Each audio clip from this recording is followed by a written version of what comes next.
and we're on the YouTube. They can see us. Can you hear us? Let's see if there's anybody even in the chat. Probably not. Let's see. Are there any Nets fans left? Just kidding. Just kidding. Everybody breathe. Twitter's full of them. Are they Nets fans or Nets haters? That's a good question. I think they hate good the question. Nets. They definitely hate Joe Tsai and Sean Marks. We'll get into it. Hit the music, Alex. Go for it. We're doing that Brooklyn Nets talk right here on Talking Nets. Brooklyn, we go hard. Go hard. Talking Nets. Hosted by Keith McPherson, Robin Lundberg, and Hudson Flynn.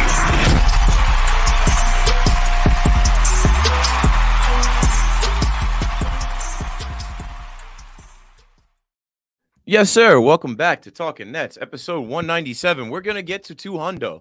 I mean, we had a bonus episode a couple days ago, and it didn't go to YouTube. It just went straight to audio, and I wasn't really too excited about the matchup against Giannis and the Bucks. 15-game win streak after they beat the Nets, and then second half of a back-to-back, you roll into the Garden, and you get rolled. You get curb stomped. You get your ass beat. And the Nets world is reeling right now. The Nets fans are feeling it right now. Who you mad at? There's a ton of blame to go around. But ultimately, this team is still in playoff contention. They will be in the play-in somewhere. And they just got to figure it out. Clearly, they haven't had enough time to figure it out after this All-Star break. Clearly, there's some disconnect. What you're seeing on the court is not the identity that we thought we would see around the trade deadline, right?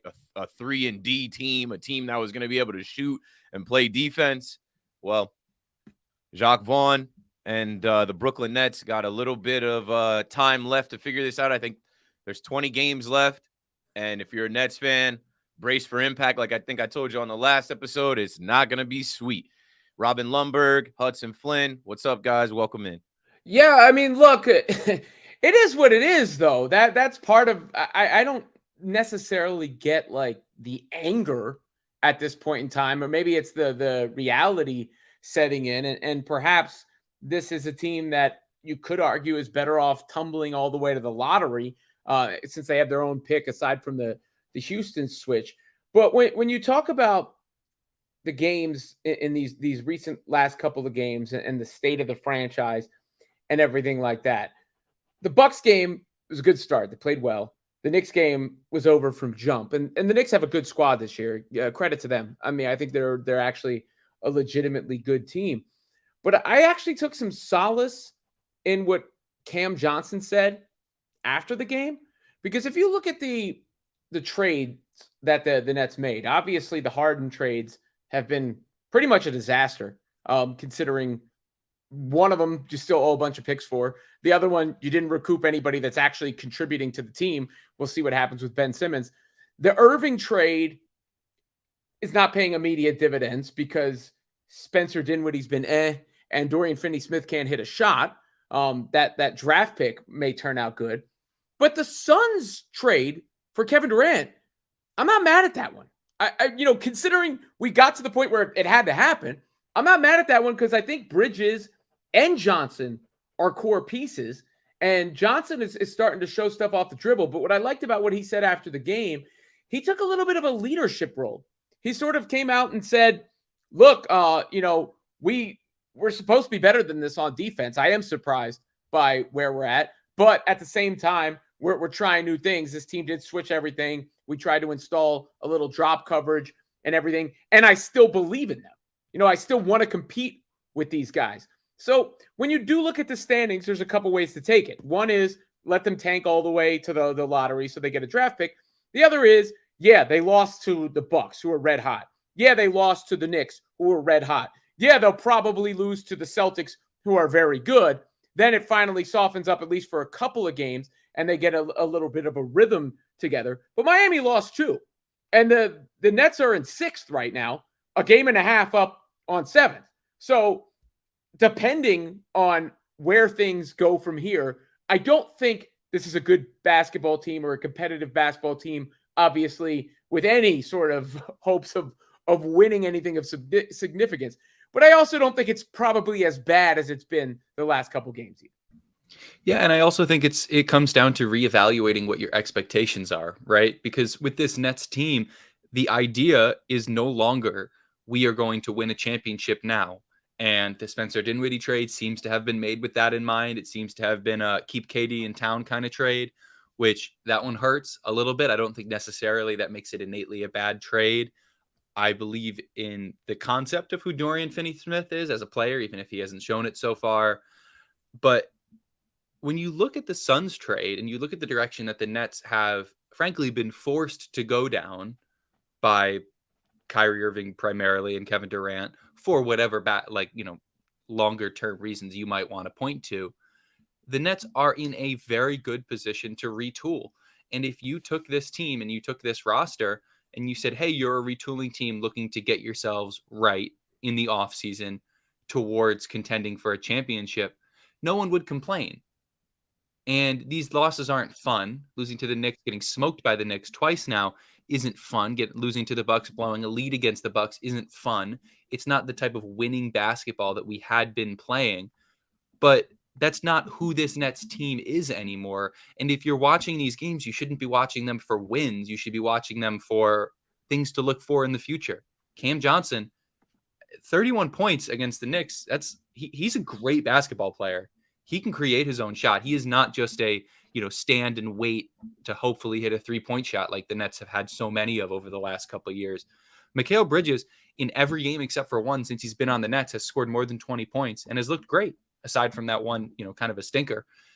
And you have a lot of pieces. So I think Nets fans should just take solace in the fact that we are retooling, not rebuilding. And when it comes to the people who say that we should blow it up, we already have. We're already down that path. You're already down that road. What is it that you're looking for the Nets to do additionally? This offseason is going to come and we're going to reload ourselves for another year, for another run, maybe with a star. And what is there when you take that into account really to expect from this Nets team, quite frankly? Who, by the way, were a playing team last year. That's before we act like this was the most dominant team ever constructed. They were in the play-in. It's not all that different. That's what it is, right? the expectations are all over the place, right? The ideas of what the Nets are or are supposed to be are rangy, and obviously that happens when you have two of the best players in the league on the team. But they never played, and they never won anything either. Yeah. So you're also not either a super team or tanking for Wembanyama. Those are not the only two options in the NBA. It's not that far ranging. Like, I look at the Nets right now like this, similar to what Hudson said. Man, whatever happens this year happens. You can be optimistic as much as you want about the future of this season, but this was never the plan. This was no one's plan. This was random, right? If you're going to be mad at somebody, be mad at the guy that pressed the button to make this present random, right? Be mad at A11 even for saying, I don't care about the Nets organization or the fans. I care about myself first and foremost. If we didn't already know that, boom, detonate. This thing is blown up. Who's 1-4 with Luka, by the way, I believe. Yeah, I love that. I love that there's a Clutch Points article where they talk about all the teams after the deadline. I should have probably clipped this and like how they're doing since the trade. And I don't know if people can see this. I'll probably clip it up now so that we can put it in to the actual YouTube. But yeah, when you look at the Mavs, they're 1-4, not going so great. But should they fire Jason Kidd? Right. Should they blow it up? Are they all panicking? The Clippers. I mean, the Clippers are the Clippers, but it's like, they get Russ. And I think, who was it? Somebody was talking about how Russ is the difference in winning the championship. It's early, but it's getting late early. There's only 20 games left, and you got to figure some stuff out. I mean, speaking of that, Josh Hart doesn't want you to talk about it, but now the Knicks are 7-0 since acquiring him. As a Nets fan, I've been through 11-game losing streaks just last year in the KD Kyrie era. The year before, there was like an 8-game losing streak. They're in one right now, and they're in a rut right now. We're going to find out who wants to be here, who wants to play, whether they want to play for the name on the back of their jersey, their own pride or they want to play for the front of the jersey. And that's all you can really look at is like who's competing, who's giving effort. And I think a big topic of conversation that came up last night was Jacque Vaughn. So let's start there. I mean, the Nets go into the Garden. They get smoked 142 to 118. All types of career records, team records, NBA records. We're getting broken. 47 points by the Knicks in the first quarter. That was, I think, the most points scored in the NBA this season. And a lot of people are looking at Jacque Vaughn like, wait, didn't this guy just get an extension? And this is the effort that the players are giving. This is the defense that they're playing. So let's start with Jacque Vaughn. Are you feeling differently right now about the fact that this guy is extended until 2026, 2027? Shout out to Nets Kingdom. I've been sourcing a lot of clips from my guy AJ's Twitter. He writes, Brooklyn Nets have not won a game since signing Jacque Vaughn to an extension. What are your concerns going forward about Coach JV? I'll start. I look at Jacque Vaughn and this extension as premature. I think he already had like the next year. Like this, it wasn't just this half a season or like just finishing this season after Nash. I think they did already, give him next year, but then they just added another like 4 years. And I think that was premature. And I also think that it was a wholesome hire, right? The Nets want to repair their image. And Jacque Vaughn is positive and he's fun and he smiles and he's always got this energy about him in the post game. So the Nets said, yeah, we've got the toxic guys out of here. No more KD and Kyrie. The face of our franchise is Jacque Vaughn. And Nets fans, you can expect to see him till 2026, 2027. Your thoughts? Yeah, I don't think this is on Jacque Vaughn. I really don't, for the most part. I like Jacque Vaughn. I think you need some stability as a franchise and an organization. You need somebody to oversee where they're at right now and where they're getting to. And at the same time, it's Joe Tsai's money. So, like, if they want to fire him, they can still fire him. They just got to pay him. It doesn't Indeed. mean, it doesn't mean it's not permanent. Yeah. The other aspect, it's not like Ben Simmons' contract, right? The other aspect of it is there are some small criticisms I have. Sometimes I think people confuse lack of purpose with lack of effort. And hearing Cam Johnson talk last night, I wonder if some of what looks like lack of effort is guys not innately registering second nature what they're doing in specific situations. And against NBA talent, when you're not making those decisions, boom, boom, that can look like lack of effort because it's indecision. So I want to see how they do after a few games together and after this humbling that they've had. My biggest critiques of Jacque Vaughn are small rotation things. Number one, Joe Harris should never play again. Neither should Seth Curry. Those minutes should go to Yuta Watanabe and to Edmund Sumner when he is back. This is a team that can use some point of attack defense. Jalen Brunson is just destroying them every time they play. That's where Sumner comes in. He also adds some punch as an athlete, as a guy who goes straight to the rim. Watanabe brings energy, and he's a better shooter than Joe Harris. I mean, maybe not historically, but right now he is.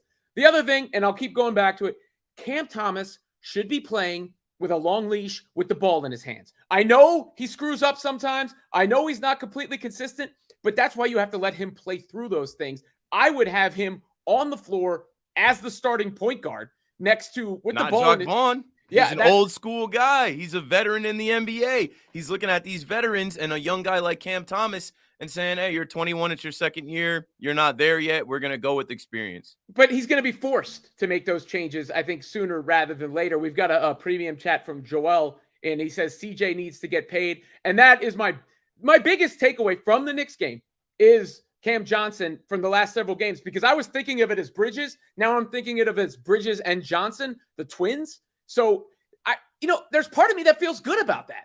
There is part of me that feels good about the fact that those are two guys who I like, who I think can get better, and who I think are the kind of players who can show off with more opportunity. Because I'll use Jalen Brunson as an example really quickly.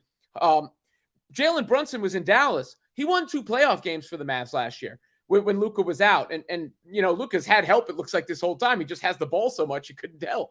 Jalen Brunson, nobody thought of him like a star because he didn't have the opportunity to show that. Now, I'm not saying either of these guys will be what Jalen Brunson has been to the Knicks, but sometimes you can be a little bit later in your career, and it just takes that opportunity for you to show what you can actually do. And I think both those guys are developing in the right way. Yeah, and there's definitely a lot of rotational things that you can quibble about with Jacque Vaughn. I think Cam Thomas has proven that he needs to play. He deserves to play. He has earned all of the playing time that he deserves and more, or that he has gotten and more. But when you think about firing Jacque Vaughn, first off, like Robin said, you can. KD left after 1 year of his contract. Jacque Vaughn could leave tomorrow. Jacque Vaughn could get fired tomorrow. It's Joe Tsai's money if that's how he wants to spend it. In terms of a statement of intent and a statement of stability, I like the extension because it shows that we are committing to having someone stay around for a long time. But when at the end of the day, that commitment doesn't necessarily really mean all that much because he can be fired if he does poorly. You know, we signed Steve Nash to a contract and then we fired him. We signed Kenny Atkinson to a contract and then we fired him. Those things don't necessarily matter. But when you're looking at this stretch of games, I'm not quite sure what people expect of Jacque Vaughn. And I think Cam Johnson's quotes actually kind of spoke to this a little bit. All of these players, this half of a new team that the Nets have brought in, has completely not only changed the Nets play style, so that's gone for all the players that were already here, and has changed all of the play styles of all of these players that got brought in from disparate places. They are going to hesitate. They are going to be unsure about their defensive rotations. They are going to be unclear about what exactly their responsibilities are because, like Spencer Dinwiddie said, they haven't practiced yet. They're implementing a new system, and you can't expect that system to be implemented overnight when you make those types of changes. He is not some amalgamation of Larry Brown and Phil Jackson and Red Auerbach. He's not, that kind of a coach. But at the end of the day, you have to give him a little bit of leeway in terms of he has all of these players who have not played this system before. And if you are committing as a team to play a system, which is what you should do when you do not have stars that dictate what your entire system is, there is going to be time to make that adjustment. And it has looked bad, but in spurts, it has looked good. And so when you're judging this season, you can judge it off of wins and losses, but I don't think you're going to get anywhere by doing that. If you want to actually take not only an optimistic view, but a realistic view of what the Nets are trying to do, you have to judge what happens next with the season for the players, for Jacque Vaughn, or the organization, for everybody as a tryout for future seasons. Because Jacque Vaughn is going to show things that will justify his extension and things that won't. And at the end of the day, it just comes down to if he shows more things that justify it than things that don't. And at the end of the day, I think he's going to. And even if he doesn't, the consequences of that extension are not very steep because at the end of the day, he can always be gone tomorrow if Joe Tsai decides to. Yeah. So moving on from the Jacque Vaughn extension conversation, I'm not mad at it. I just think it was a PR stunt. I think it was a wholesome hire. I think it was a way for the Nets organization to create some news around the new direction that they're going. And since then, it hasn't been going so great. The title of the episode, not looking good for the Nets. And let's move on. I mean, the Knicks game last night, I want to send a message to Nets fans. I was on air right after, and I don't know. I've switched gears. I'm a hockey fan. I'm watching the Devils. I didn't even watch the second half. There's no need. They were getting their doors blown off. Devils are a good team. I turn on Devils versus Avalanche. Who would have thought? Look at me. I'm an NHL guy now. What I want to say to Nets fans is don't let this consume you. I know that the Nets might be your favorite team. The NBA might be the only league that you watch, but you have nothing to do with the organizational moves. You have nothing to do with the players. Do not wear it to the point where like you're fighting Knicks fans and you're down about it and you're stressing out and you're sick about this whole thing. It's okay. Like, let the Knicks have their time, right? We had our time. We beat the Knicks 9 games in a row. We were on top of the world, right? Or at least on top of the Nets world. And in this city, when these Knicks fans wanted to talk about their fan base and New York forever and who runs New York, we had 3 years. It's been 3 years since the Knicks have been able to beat the Nets back-to-back games, right? They haven't done that since Kobe died. I literally went back and looked. It was January 26, 2020, when we lost Kobe and didn't show up to the game. That was the last time the Knicks were able to win back-to-back games against the Nets. So 3 long years, that's pent-up frustration. that's misery, and now they're letting it all out. It's fine, right? I saw somebody write to me, oh, the bullies are getting bullied. I'm like, what bullies do you see on the floor for the Nets?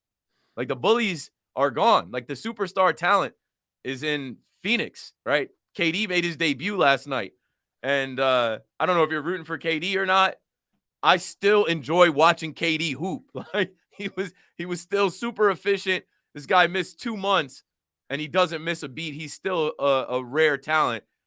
Just, in his head, he thinks that it's okay to, jump the ship and jump on with other teams. But I'm trying to focus this on the Knicks and this game.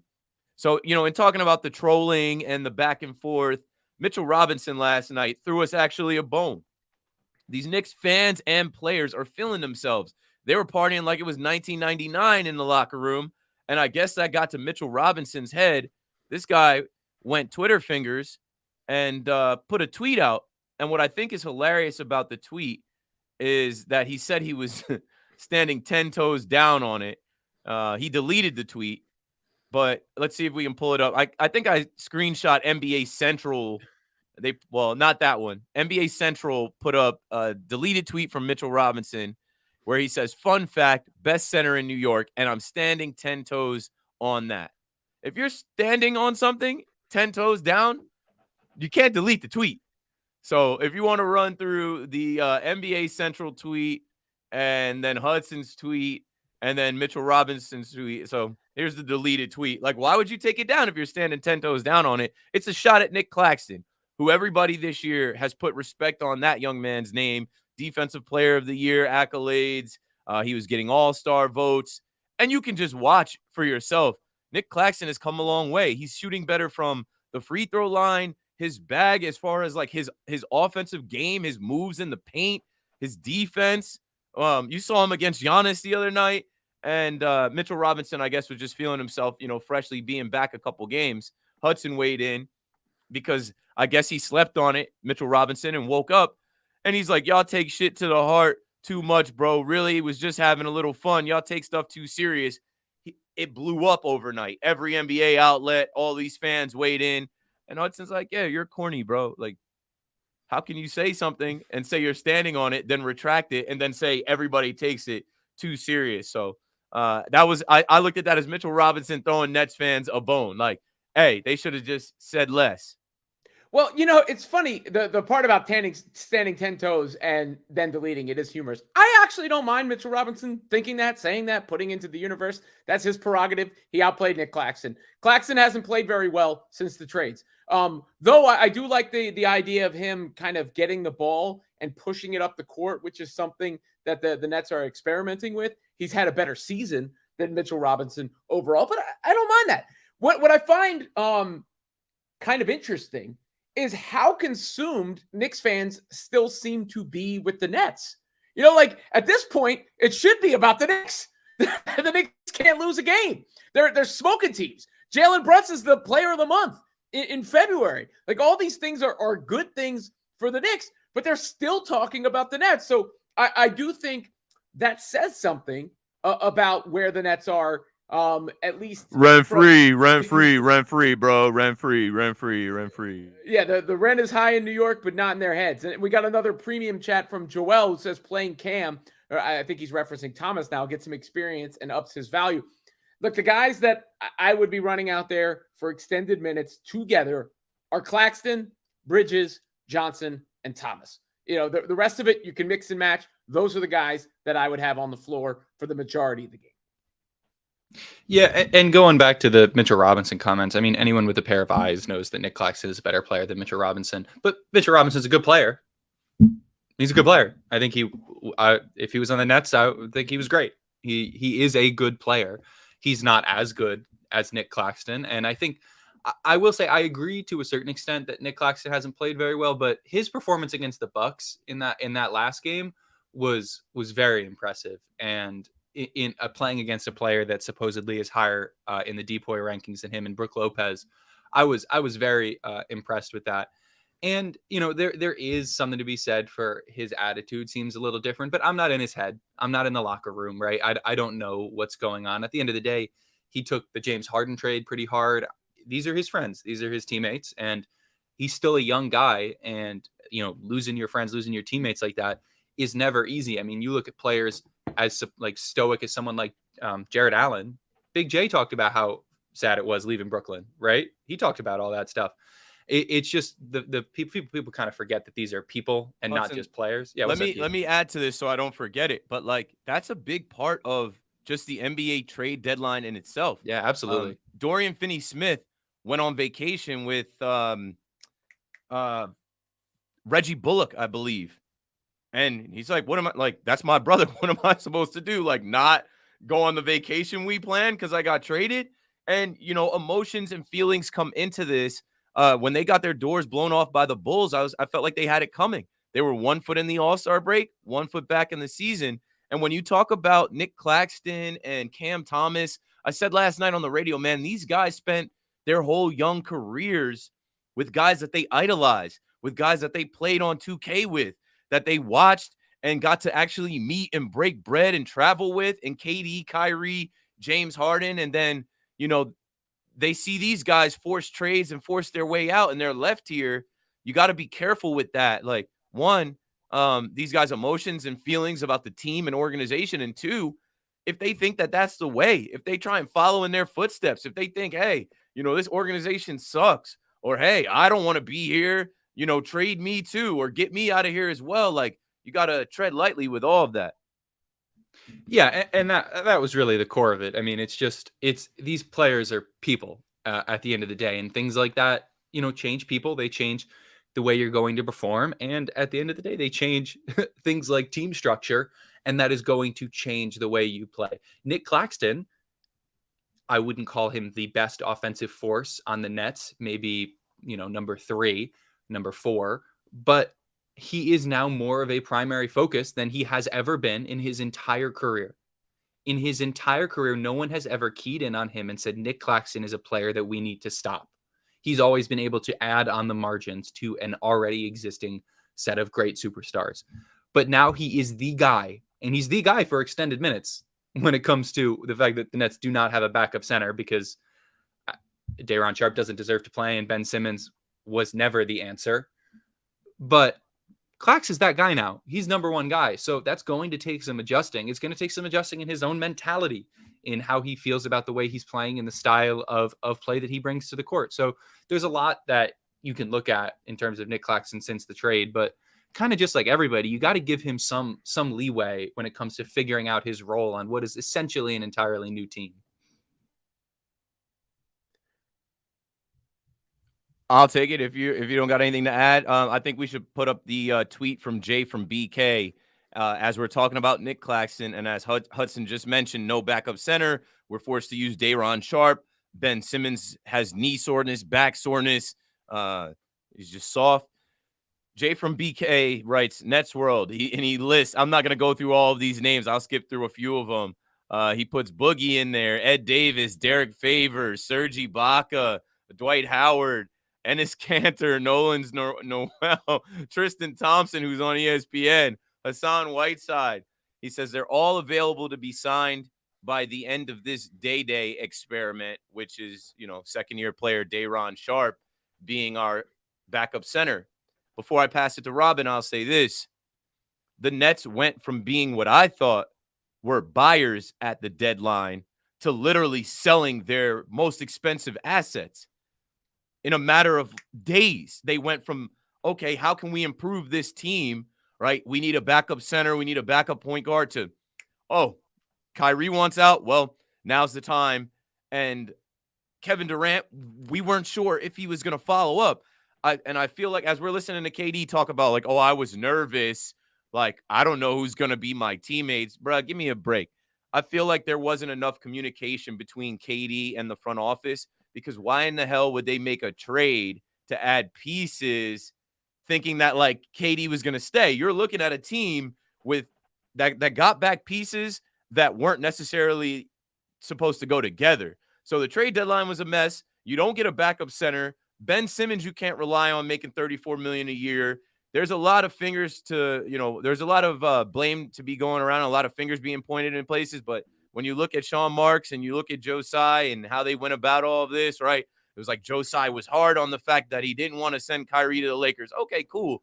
But like he should have had a clear-cut idea from, KD staying, right? Even I was at the game. KD came and sat on the bench, and Nets fans took that as like, okay, he's staying. He's here. He showed face. No, bro is out the door. So you have 2 trades being made and no real idea of like what you're trying to do to improve the team. So now you have a bunch of pieces that Jacque Vaughn is tasked with putting together, and it's a mess. Well, those players are bums, that were on that list. So none of those guys are helping the Nets right now.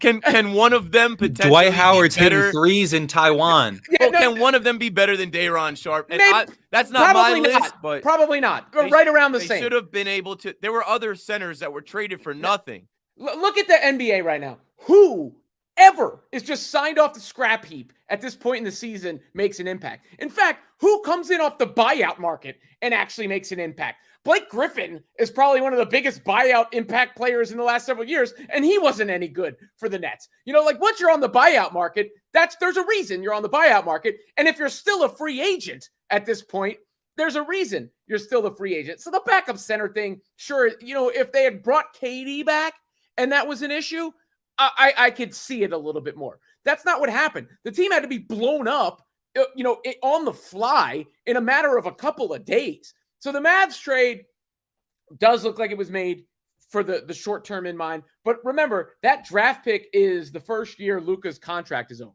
If things don't go well in Dallas and Luka bolts, the Nets have that first round pick. I think the Suns trade was an excellent trade. I think that was an excellent trade that will play out very well for the Nets in the long term. We'll see what KD does in Phoenix. In the meantime, the biggest hindrances to this roster are the dead salary. And that's the guys that's what I'll blame Sean Marks and Joe Tsai or whoever you want to blame for. Joe Harris making like $20 million, and he's not an NBA player. Ben Simmons is making like $40 million, and he doesn't play. When Ben Simmons comes back, he has to be the backup center because you have to see if you can extract any value or rebuild him. You have to. It's a duty. The rest of it, Seth Curry obviously didn't have any value on the market or he'd be gone because he's not any good. So, that's the problem is the dead salary of these guys who just aren't helping you at all. That's what's hurting this roster because it's the depth. It's not the guys that they got. Those guys are good. Bridges is good. Johnson's good. It's not those guys. It's the fact that there's nobody left and you already had that mess. And that's what was inherited after the trade. The backup said, who cares? Yeah, I mean, I think I would care a lot more if Kevin Durant was still on the team, right? And if the Nets were trying to compete for a championship, and that was very clearly a hole that was keeping them from winning. But the buyout market does not have anybody that is going to really make the difference. And whatever, Day'Ron Sharpe is whatever, not really an NBA player, but neither are these guys, and they're literally not in the NBA. I would have loved it. I would have absolutely adored it if we could have seen if the Suns still had held on to Jalen Smith and we could have gotten Jalen Smith on the Nets. That would have been awesome. There's players that could have helped the Nets. Naz Reid, like everyone talks about, could have helped the Nets, but there's a reason he's not on the Nets is because he's expensive. Because you have to pay for those players, right? And if you are, putting yourself in a position where you are trading pieces to get future assets, we need a backup center, but we can address that. We don't need to address that right now. It sucks. It's not very fun to watch. But at the end of the day, like Robin said, we are being hamstrung by who is on the roster, not by who is not on the roster. And there is a lot to blame Sean Marks for, and Joe Tsai, I guess. I don't really loop those two in together. People seem to think that they act hand in hand. Joe Tsai is the CEO of Alibaba or whatever. So he's got other shit going on. But there's other things that the Nets need to address. If they're thinking about anything right now, if they're spending time analyzing or figuring things out, it should be, how do we extract any value from Ben Simmons and then get him off the roster? How do we get bad players off the roster so that we can make moves at a time when the moves matter? Because a buyout center right now, maybe let's give him a ton of credit and say that he wins the Nets one game.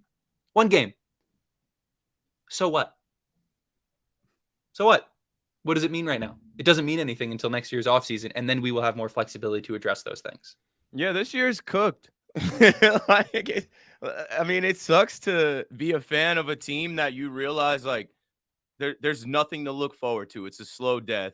I guess my optimism was maybe they they're not a play-in team. I don't know. I don't think they're going to be able to, hold off with the schedule coming up that they have. Maybe they win a playoff game, but maybe they get swept. I watched the bubble Nets get swept. I watched KD and Kyrie get swept. It won't be the first time in the last 3 years. It is what it is. So with the backup center, I hear a lot of people talking about where's the backup center. I think I saw Mikal Bridges at the backup center. Like at one point in the game, I'm like, is he at the 5 or am I tripping? Royce O'Neal, I think, was the backup. Was it Royce O'Neal? Yeah, I'm like, for a minute, yeah. I'm like, I couldn't even watch the game last night. I don't like the Knicks. I didn't like what I was seeing. There was no defense. Let's play. Or let's go to Joe Harris. Since we were just talking about Joe Harris, I went and looked up his contract. Joe Harris is making $18 million. I wish it was 18,000. $18,642,000. That's a lot of money for a guy that himself just came out and said, I'm just not the same player that I was 2-3 years ago. It's not to say that I'm less of a player, but I just kind of have to evolve and figure it out. When? In the next 20 games? And they're going to keep playing him and running him out there. But he's a stiff. He can't play defense. He doesn't knock down the shots like he used to do. And the Nets gave him that contract. Joe Harris is one issue. Ben Simmons, I know I've been saying $34 million. Ben Simmons makes $35,448,000 to do what? Be out for long stretches? You talk about load management. This dude's not even load managing. I don't know what this is. Like at 26 years old, how are you always hurt? I think it's a mental thing. Like he's trying to duck smoke. Like, all right, I don't want to be out there in these big moments with all of this pressure. And I was the first person on WFAN and everywhere else to say, do not bring him here. He's a baby. He's not going to be able to play here. I don't know what you guys think about him. There's still Nets fans holding out hope that he returns to form from 3 years ago. There's still Nets fans pulling up these clips of him playing for the Sixers. Like, this, believe we got it or to not, hold out hope that Ben Simmons there's turns Sixers into fans who are acting like that. I put out a tweet What? a couple last week that said, like, man, it was crazy how good Ben Simmons was. He really fucking sucks now. And there are Sixers fans. That's like that tweet's going crazy. That tweet like has Sixers fans in it. Like, man, he could have been so good. He should have been so good for us. Like all of that. It's over. Well, he should still fix what's Right. the hypothetical, theoretical, whoever Ben Simmons is supposed to be addresses almost every issue the Nets currently have as a team. And I think it was Frank Isola said on the program last night on Yes's broadcast. He's the guy on the team with a resume. I mean, this guy's a 3-time All-Star. I don't know how many times he made All-NBA, Rookie of the Year, the #1 pick in the draft. Like, he should. And that's why you have to, as much as it's frustrating, you have to try with him in the meantime. But that's a big part of the problem. And looking at the Celtics game, I just saw Watanabe's out, Sumner's out, and Simmons is out. So there's nothing you can say to Jacque Vaughn. There's nothing he can do. The only thing he can do is play Cam Thomas more. That's my biggest critique, starting Cam Thomas, giving him a long leash and playing him more. The rest of it, he's got no shot. He's got no shot. He's got to deal with the guys that he has on the roster and the personnel that's actually available. Now, as far as the rest of this season and it being miserable and all that, you got the Celtics, then you got the Rockets and the Hornets, right? So we'll probably have to the Hornets. I'm not saying they can't. I think we'll have a good idea, after the Rockets and the Hornets games, whether this is spiraling all the way into the lottery or whether, okay, you might be able to tread water, keep afloat, be a competitive team, and make things interesting. Should Dorian Finney-Smith be starting on this team? No. There's no reason to. No, if he's not hitting shots, there's no reason to. It should be. He's also getting destroyed by Giannis. Most people do, but it's bad. It should be Thomas, Dinwiddie, Johnson, Bridges, Claxton, with Finney-Smith coming off the bench with Sumner, Watanabe, and O'Neal. That's or am I missing anybody? No, I think you just put Cam in instead of DFS. Yeah, that's what it should be. Yeah. These stats are trash. This is the guy you got back for Kyrie. In 8 games as a Brooklyn Net, Dorian Finney-Smith is averaging 6 points per game, 34% field goal shooting, 20% 3-point shooting. He's playing 27 minutes a night, He's shot 55 times. 36 of those have been bricks. The Nets are 2-6 in those games. It's not great. And Dorian Finney-Smith, I don't know if he's a city guy. I don't know if he's been able to adjust yet. But I look at him as a guy that, like, I think he's missing his home, which is Dallas. Or, I look at him as, like, maybe he hasn't adjusted to New York or Brooklyn yet. And he's still kind of thinking, like, what happened here? Kyrie forced the trade, and I end up on the Brooklyn Nets. He has not been what we expected him to be. Well, he's the kind of guy that plays great off of somebody like Luka, one central hub, and he's standing out there waiting to shoot. And he didn't really shoot the ball that well this season compared to his career. But the Mavs miss Dorian Finney-Smith.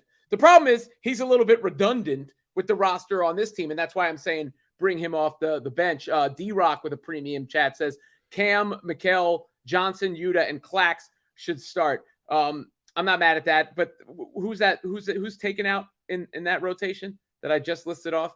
Oh, instead of Dinwiddie. I mean, I would probably, keep Dinwiddie in along with Cam for now for two balls, but Dinwiddie's not part of the long-term future anyway. But those are the guys I would, mix into the rotation. I said before, and you have to play Ben when he gets back for the reasons that's stated. But yeah, the biggest, I think, potential change could be Cam playing as a starter and huge minutes every game, and Sumner getting back into the rotation when he's back along with Watanabe. All right, let's cue up Spencer Dinwiddie's comments after the game, and then we'll hit voicemails, and we'll get out of here. So, I'm talking about, what these guys are saying in the post game, and when you're losing, that's when you really should be paying attention to the post game, because they'll give you clues. They'll give you hints to what's going on. It's like they're pulling back the curtain a little bit. And, let me see. I guess I might have to pull up the Dinwiddie video. I put it in the notes, but let me see something. I know sometimes that allowed the Knicks to get off to that hot start. I think we try to drop defense. One that obviously we haven't practiced, which is understandable because this group hasn't really practiced at all. So you don't need to hear much more than that. It's basically Spencer saying, hey, we were going to a drop defense with this group. We haven't practiced at all. The break happened. They went to Chicago. They came back home to face the Bucks. The Knicks, right after that, they haven't really had a full practice with these guys to implement Jacque Vaughn's system, which we've already heard CJ talk about. Yeah, I mean, and he went on to say it's not Jacque Vaughn's fault. They just haven't had a chance to practice. This was a team that essentially switched 1 through 5. We heard Cam Johnson talk about how it was a different system than they ran in Phoenix. I have a feeling Cam Johnson and Bridges have had some sway on them changing this, because Bridges already had some sway on them changing the offense. And remember, after the Chicago game, I thought the offense was terrible. The offense has actually improved some. The defense was supposed to be good. That's supposed to be what they were hanging their hat on. So I refuse to believe the team is this bad. They just happen to be in a really rough situation playing the two hottest teams in the NBA in back-to-back games. When they played the Hawks, they looked like a team that's on the same level as the Hawks. So I think hopefully that's about where they are. Pimp named Slickback with a premium chat. In terms of the Kyrie trade, I would have preferred a pick over Dinwiddie, but I didn't want the Lakers package. The Lakers always find a way to get elite talent. I wouldn't bet on them being awful long. Look, the Kyrie trade is what it is. Kyrie was expiring. You weren't going to get, it depends on what that draft pick winds up being. But the Mavericks don't look any good. It's not like that's not maybe the Suns win it all with KD, but we knew KD was the needle mover, the difference maker. But the irony of that is, as I tweeted and as I think I've said on this show already, the Harden trade's bad. The Kyrie immediate return, not really helping much. But for the guy that was carrying this team, that they weren't winning without. They were 4-7 when Durant was out. They lost by 40 to the Celtics. They went on an 11-game losing streak without Durant last year, who's getting older and doesn't play full seasons. The one guy who is the legitimate needle mover, is legitimately in the argument as the best player in the NBA, they got good return for. The Kevin Durant trade. Can't complain about that return. It was a good trade. Yeah, it's a good trade. At the end, if you have to trade KD, that's a great trade. Yo, I wanted to send a shout out to Talking Nets. Keep doing what you're doing. However, it's hard to watch the Brooklyn Nets getting embarrassed after the trade deadline. And long story short, only solution to rebuild is to blow it up. Joe Tsai, sell the Brooklyn Nets. General manager Sean Marks need to step down, get a new owner, get a new general manager. I would say 3 to 4 players coming back this offseason, and get rid of the coach too, because the history speaks for itself for Jacque Vaughn. Do they have owners in the buyout market? It's embarrassing to watch, and hopefully this offseason, a turnaround, blow it up, start over, new coach, new general manager, new owner. Hopefully that's all you got to do. I know this. Solved. This is Solved my guy, Greg Hurdle. Shout out to Greg. I know he was going through it after the game. Go ahead, I just want to say, on a personal note, you two are both, very celebrated radio professionals. I don't know how you do the call-in shows. I don't know how y'all manage it. I don't know how you, Keith. I mean, every night you get on the radio and you go and you listen to people say the most boneheaded comments anyone's ever heard. And no offense to him, I appreciate the call, but man, it's a tough job that you guys have. And we're there we're supposed to like set people straight. Right. The radio host is supposed to be the guys with the knowledge to say, well, hold on a second. You can't just fire the owner. He does the firing. And this owner has already put a stamp on Sean Marks, right? In the summer when KD requested a trade, he even put a stamp on his co-owner of his lacrosse team, Steve Nash, to say, nope, I like my guys. We're going to stick with them. So to blow it up, the blow up was we already blew it up. Yes, the blow it up part was to get rid of 7-Eleven. By the way, what's Jacque Vaughn's track record? Because they looked pretty good with Kevin Durant and Jacque Vaughn as the coach. The Bubble Nets, I think, exceeded what you would expect from that team. But what he did with the Orlando Magic, someone name one player who was on that team. Name one player who was on the Orlando Magic team that Jacque Vaughn coached. JJ Redick. And then tell me for 1 year. We're supposed to hold that against him as if it's indicative of who the coach is always the first guy people blame because it's the easiest thing to do. The Lakers want to get rid of Darvin Ham. Lakers fans want to get rid of Darvin Ham. They just got rid of Frank Vogel. So, I mean, so who's next? It's that's just Knicks fans wanted to get rid of Tom Thibodeau earlier this Bingo. year, and they can't stop winning. No, but why? But if we get Ime Udoka though. Oh yeah, the Ime Udoka stuff has popped back up. We couldn't do that with the turmoil. Like, do you understand? Maybe if Kyrie wasn't sharing his Amazon cart online, then maybe we could have got Ime Udoka. But it was a firestorm at the time. If Kyrie didn't do that, maybe he gets his money. Yeah, maybe it's a woulda, coulda, shoulda. It's gonna be a hell of a 30 for 30. All right, one more or two more or three more. I don't know. There's hey guys, it's Connor, Keith, Robin, Hudson. Hope y'all doing well. With being on a 4-game losing streak, although the one against the Hawks is kind of controversial with the missed travel call, giving up as much points that we did against the Bulls and the Knicks, what do y'all think y'all want to see from this team in tomorrow night's game against the Celtics? And then secondly, what do y'all think Aaron Sharp's role is on this team going forward? Thanks again. It's Connor, and let's go Nets. I don't expect them to beat the Celtics. The Celtics are going to go to 11-0 against the Nets in the last couple years. And Day'Ron Sharp is the backup center. He's going to keep playing. Like, they're going to use him. They need bodies. Yuta's supposed to be coming back. Edmund Summer's supposed to be coming back. But it is what it is with Day'Ron. He's got to learn somehow, right? He's got to grow somehow. And he's going to learn under fire. Yeah, he's not going to be the backup center long-term either. He's just not good enough. I mean, there's four guys. We've got 20 games left of Day'Ron Sharp. We can tough it out. 4 guys. Claxton, Bridges, Johnson, Thomas. Play them. And then right now I'd surround them with Watanabe and Sumner for energy and defense. I'd like to see what Edmund can do with more minutes. But those are the 4 guys who might have a future. Those are the 4 guys I'm Hey, playing. Keith. This is Chris from Jersey, North New Jersey to be exact. I'm a diehard Nets fan. And the 12-20 season, the 12-70 season was bad. But this is close to it. Jacque Vaughn has to go. He does not know what he's doing. We should not have hired him. I don't get it. I really don't. I don't get what his apprehension is about starting Cam Thomas. This is terrible. We've gotten blown out so far, 2 in the last 4 games? Jacque Vaughn is a problem, and he has to go. And not starting Cam Thomas is literally just the tip of the iceberg. This is not like the 12-70 season at all. And I know that a lot of people are coming for Jacque Vaughn because he's got the extension, but it's not. Like that's what I'm saying. And I saw some takes on Nets Twitter and some thing. I'm like, it's not this man's fault. He's been put in a tough situation.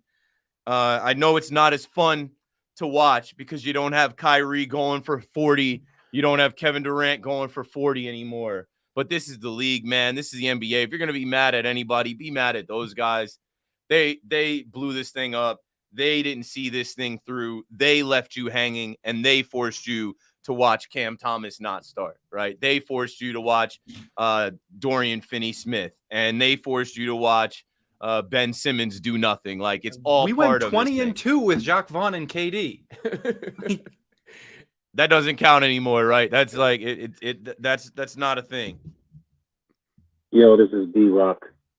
Sean Marks and the Brooklyn Nets sold our soul to Kyrie Irving and DeAndre Jordan to purchase popularity and relevance with Kevin Durant. And on February 9th, 2023, the basketball gods evicted the Brooklyn Nets from their own city. With a roster full of short point guards and a bunch of small forwards, the Nets are becoming synonymous with ineptitude. The rest of the season will be miserable.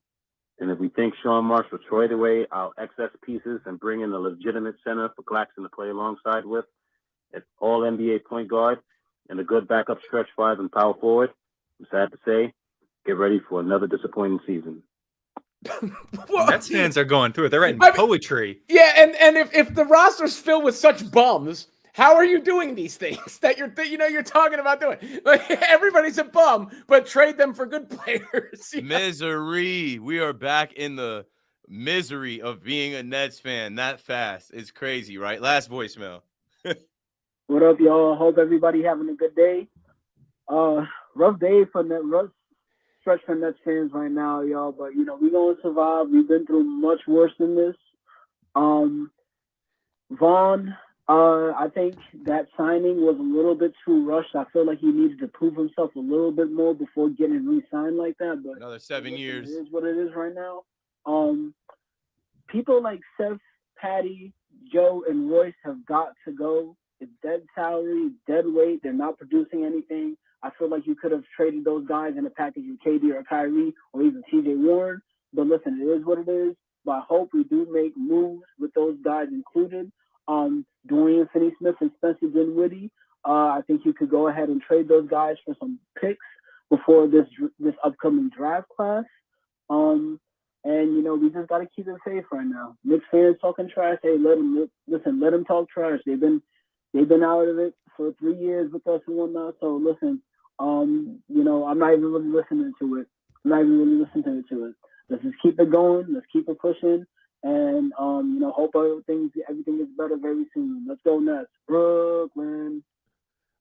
I mean, as far as some of those points, they're solid ones. If they can still get 2 first-round picks for Dorian Finney-Smith, you have to explore that and all those things. What are the Nets on right now? They lost to Chicago. They lost to Atlanta, Milwaukee. A 4-game losing streak? Like, it's not good. Like, a 4-game losing streak are bad. We act like they've lost 37 games in a row right now. I mean, the schedule's been pretty tough. It is a brand new team. They've lost 8 out of their last 10. This team with Kevin Durant and Kyrie Irving could lose these games. Like we're playing the best teams in the league. That's what I remind Nets fans. We had an 11-game losing streak last year. The year before that, there was an 8-game losing streak. Like this. That's when Kyrie put the team on his back, Keith. Yeah, but I mean, like Kyrie, like they said that Katie and Kyrie played 80 games together in these 4 years. Not even a full season. Not one full season. D-Rock's responding in the premium chat. Robin, I didn't say we have bums. We have a surplus of players at 2 positions. Mark's philosophy is small ball will fail to yield championships. Fair. There is a glut of wing players. I will say those players are generally sought after, so they could be used in a retooling thing in the summer. It is a fair criticism of Sean Marks that the things that were issues just continue to be issues. Second chance points, rebounding, lack of size for the team. I just don't think all of that stuff was any worse after once Katie and Kyrie are like, once Kyrie's like, I'm out of here. And then shortly thereafter, Katie's like, get me out of here. There's not much that can be done other than hoping you get the best return on those trades that you can. I think it remains to be seen what that is for the Kyrie trade, though Kyrie's value just wasn't really there. I do think they got the best possible return for the KD trade, which was their last chip.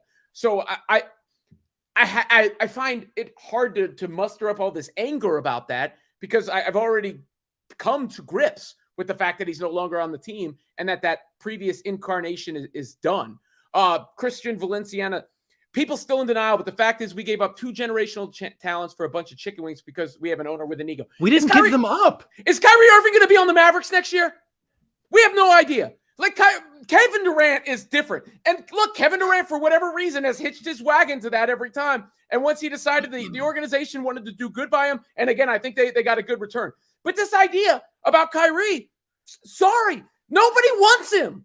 Nobody wanted him. We don't know if his current team is going to keep him. We don't know what his career is going to look like. No one's doubting his talent, but we can't act like they just squandered giving him a full long-term max extension. They told him to go look for that in the summer, and no one would give it to him. I thought I had formulated thoughts, actually, before I started stuttering like that. We didn't give those players up.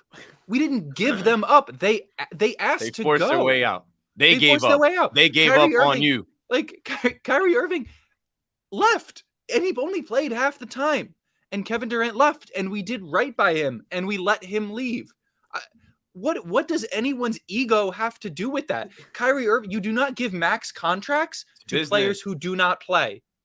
The juice was never worth the squeeze, and I've got to wrap this thing up. We won 7 playoff games. We got to get out of here, folks. This can go on forever, right? Because this is where the Nets world is right now. This Nets world has been built, but it is split because there are some Nets fans that are more attached to Katie and Kyrie than they are to basketball, the organization, the NBA, and the future. It is what it is, right? It's so hard to say goodbye to yesterday. Get over it. It is what it is. Like, they betrayed you. They turned their backs on you as fans. How are you still going on about, oh, it's Joe Tsai's fault? He did what he felt like was best for business, and it is what it is, folks. Like, these guys, I don't know what their careers are going to hold the rest of the way, but go back and look at the last game Kyrie played for the Nets. That's how he went out. Go look at the last game James Harden played for the Nets. And, I mean, KD's last game he played was a win, but he was out for weeks. He got hurt for weeks. The last game he played for the Nets, he got hurt. The guy missed so much time. I know I said 80, and I think in the chat, SB said, Keith, 74 games. 74. The juice was never worth the squeeze. We got played, and that's okay. There are better days ahead. It's just going to be rough right now. You got to go through it to get to it. Hang in there or don't. Go root for the Mavs. Go root for the Suns or watch hockey. It's going to be fine. Don't let this consume your everyday life and all of your thoughts and make you a miserable person. The Nets have a chance to win some games and be in the play-in, maybe even the playoffs. Who knows? We will be back to talk about it. I hope that they're able to win back-to-back games against the Hornets and the Rockets. Let's go Nets. Let's go Nets. Brooklyn.